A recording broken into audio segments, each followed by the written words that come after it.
आमच्या मागण्या अशा आहेत की आम्ही आता जवळपास 2 वर्ष झाले आम्हाला कंपनीमध्ये काम करत असताना आणि आता जवळपास 6 महिन्यापासून आम्ही आमच्या पगारवाढीसाठी यांना वारंवार असे कित्येकदा निवेदन दिले, पण आम्हाला आमचे निवेदन घेऊन यांनी फक्त आम्हाला गाजरच दाखवत आहे, म्हणजे आम्हाला पगारवाढ काही देऊन नाही राहिले.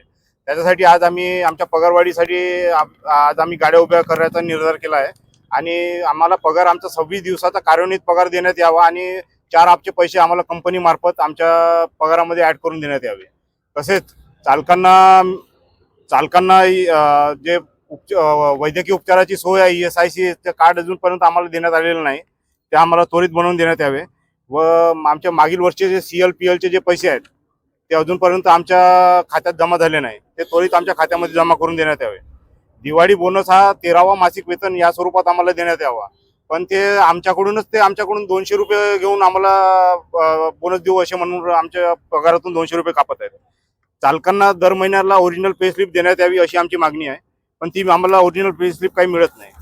एखाद्या ठिकाणी अपघात झाल्यास आमच्या कंपनीचा कुठलाही जबाबदार व्यक्ती घटनास्थळी उपस्थित राहत नाही व चालकाला सहकार्य करत नाही.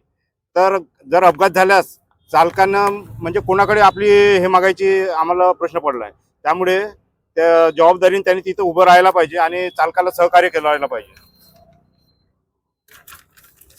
आतापर्यंत ॲक्सिडेंट झाल्याच आमच्या एसटीचे 2 चालक मृत्युमुखी पडलेले आहेत, आता मृत्यू झाले आहेत, पण त्यांना अजूनपर्यंत कुठलंही ESICचं म्हणजे वैद्यकीय उपचाराची सोय किंवा कुठलंच त्यांना विम्याची सोय कोणतीच त्यांना भेटलेली नाही. आणि जर राज्य परिवहन मंडळाच्या नियमानुसार जर आम्ही एसटी चालवत असन, आम्ही ट्रक चालवत नाही ना, आम्ही राज्य परिवहन मंडळाच्या नियमानुसार जर एसटी चालवत असन, तिथल्या नियमानुसार जर आमच्यावर म्हणजे नियम लागू होत असेल तर आम्हाला पगारी एसटीच्या चालकाप्रमाणे नियमानुसार देण्यात यावा. आणि आमच्यावर जर ॲक्सिडेंटमध्ये पेनल्टीचे जे स्वरूप आहे ते पेनल्टीचं स्वरूप खूप म्हणजे दुगुणा लगान अशा पद्धतीचं आहे. ते आमचं पेनल्टीचं स्वरूप कमीत कमी 2,500च्या घरात राहायला पाहिजे.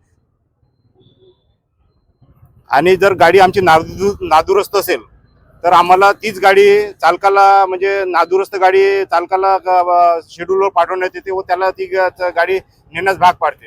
त्यामुळे चालकाची मानसिकता खराब होऊन अपघात होण्याची शक्यता फार वाढली आहे. इतक्या साऱ्या आमच्या समस्या आहेत आणि या समस्या कंपनी अजूनपर्यंत पूर्ण करत नाही आणि आम्हाला टर्मिनेट करण्याची धमकी देत आहे. त्याच्यामुळे आज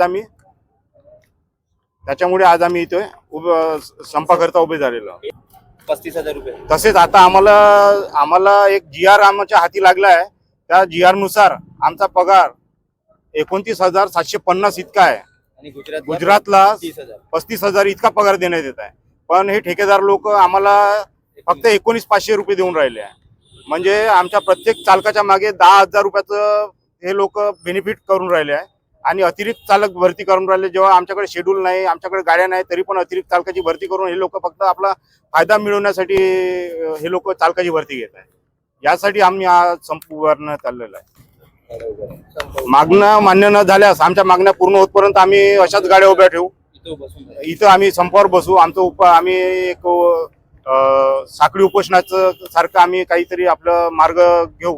त्याच्यानुसार आमच्या मागण्या पूर्ण करण्यासाठी आम्ही अशा काही मागण्या ह्या पद्धतीने आम्ही आपलं पेमेंट तारीख 7 तारीख आणि पगार आमचा दर महिन्याला 10 तारीख लोटूनही आमचा पगार होत नाही. ज्यामुळे आम्हाला आमच्या गाड्याचे EMI झाले त्याचे ड्यू बसतात, कोणाचे होम लोन आहे त्याचे ड्यू बसतात. तर पगार हा आमचा 7 तारखेलाच झाला पाहिजे अशी आमची मागणी आहे.